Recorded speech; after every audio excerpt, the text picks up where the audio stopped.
आज हम लोग देखने वाले हैं अंतःस्रावी ग्रंथि के बारे में।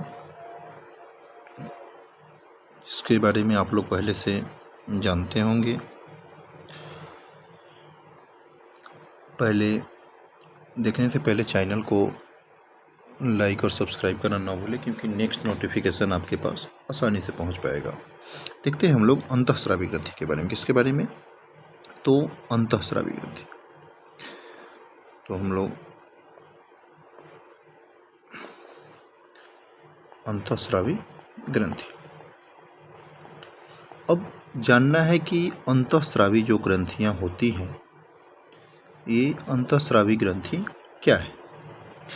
तो दिया है शरीर के विभिन्न स्थानों पर अन्य अंतःस्रावी ग्रंथियां पाई जाती है।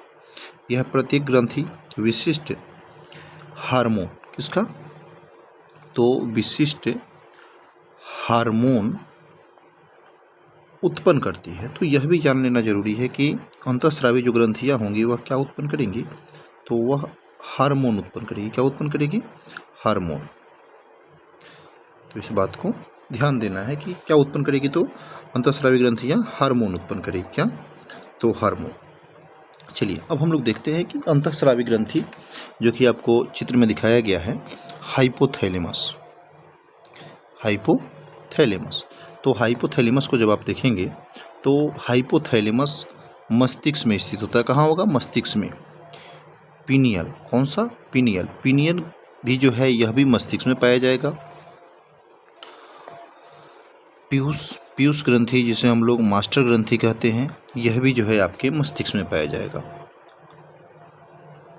अब आया थायराइड और पैराथायराइड। थायराइड और पैराथायराइड।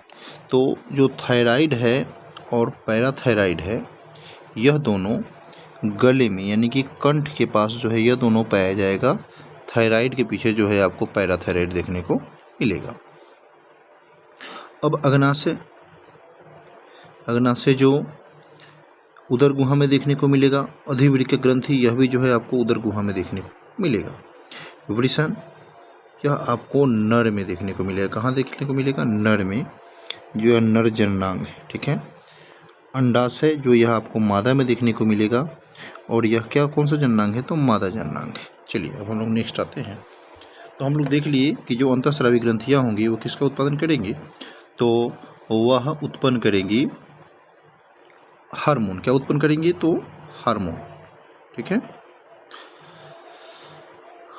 अब हम लोग नेक्स्ट बात पे आते हैं कि अंतःस्रावी ग्रंथियाँ, जिसके बारे में अभी हम लोग चित्र में देखे हैं कि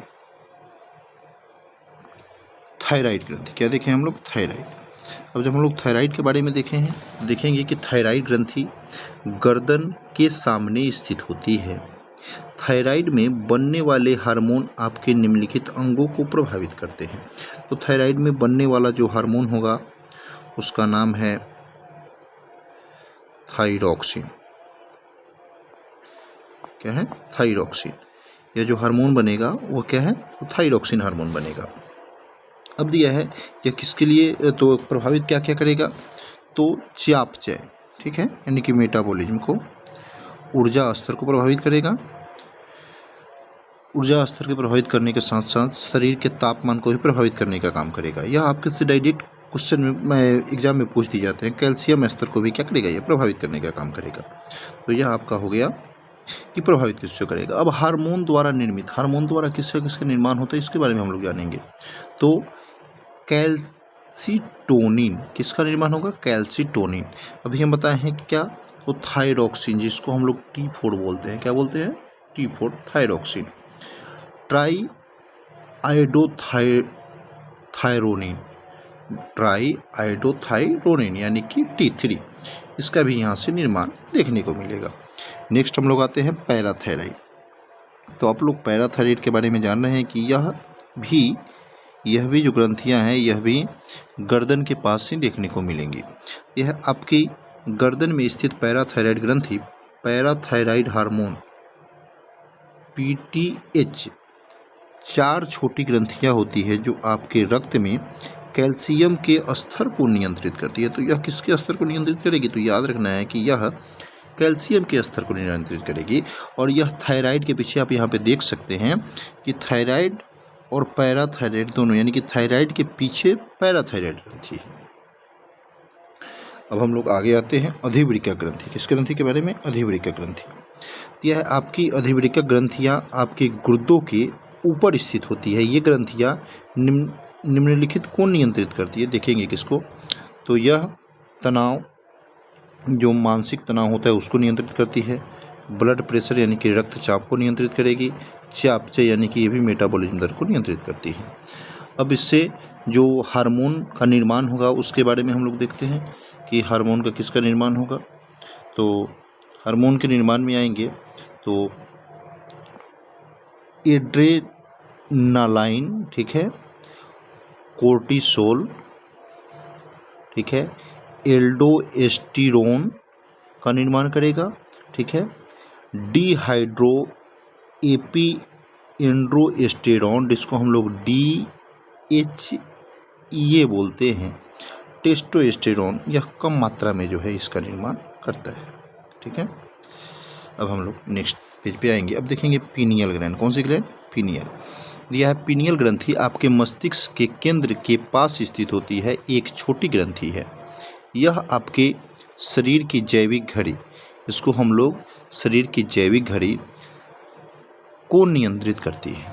इससे मेलाटोनिन नामक हार्मोन का स्राव होता है। किससे? तो पीनियल ग्लैंड से। किससे? पीनियल ग्लैंड से। अब अग्नाशय के बारे में देखेंगे हम लोग कि अग्नाशय क्या है।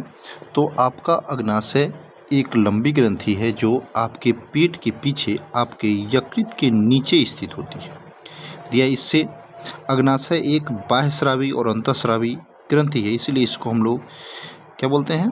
तो मिश्रित ग्रंथि। क्या बोलेंगे? मिश्रित ग्रंथि।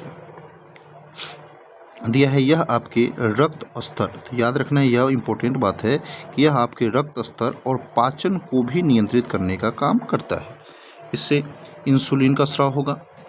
तो याद रखेंगे कि यह बीटा सेल से होगा। किस सेल से होगा? बीटा सेल से। यह अल्फा सेल से होगा।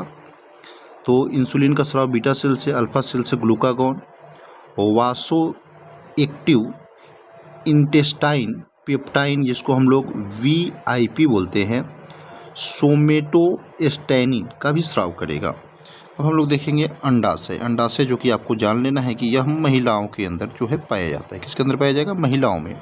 यह आपके अंडाशय गर्भाशय के दोनों ओर स्थित दो ग्रंथियां होती हैं। वे अंडे संग्रहित करते हैं और छोड़ते हैं तथा यौवन और प्रजनन के लिए हार्मोन बनाते हैं। कौन कौन से हार्मोन बनाएंगे? तो estrogen, progesterone, testosterone, anti Mullerian hormone और इन्हिबिन A, इन्हिबिन V का भी निर्माण यह करेगा। अब दिया है पुरुषों में जो है वृषण पाया जाता है। क्या पाया जाएगा? वृषण। यह वृषण आपके अंडकोश में स्थित दो ग्रंथियां हैं। ये यौनारंभ और प्रजनन के लिए शुक्राणु और हार्मोन बनाती है। यह टेस्टोस्टेरोन मुख्य रूप से बनाएगा।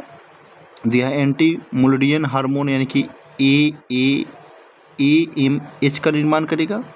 एस्ट्राडियोल निर्माण करेगा। इन्हिबिन B का निर्माण करेगा। लेकिन मुख्य रूप से आपको याद रखना है कि यह मुख्य रूप से टेस्टोस्टेरोन के लिए जिम्मेवार है और सबका करता है, लेकिन यहाँ पर टेस्टोस्टेरोन मुख्य रूप से आपसे पूछा जाएगा। और यहाँ पर दो याद रखेंगे, एक एस्ट्रोजन, दूसरा प्रोजेस्टेरोन का निर्माण मुख्य रूप से जो है महिलाओं में जो है करेगा। तो ऐसे वीडियो देखने के लिए चैनल को लाइक और सब्सक्राइब करना ना भूलें। तो हम लोग फिर मिलेंगे नेक्स्ट वीडियो में।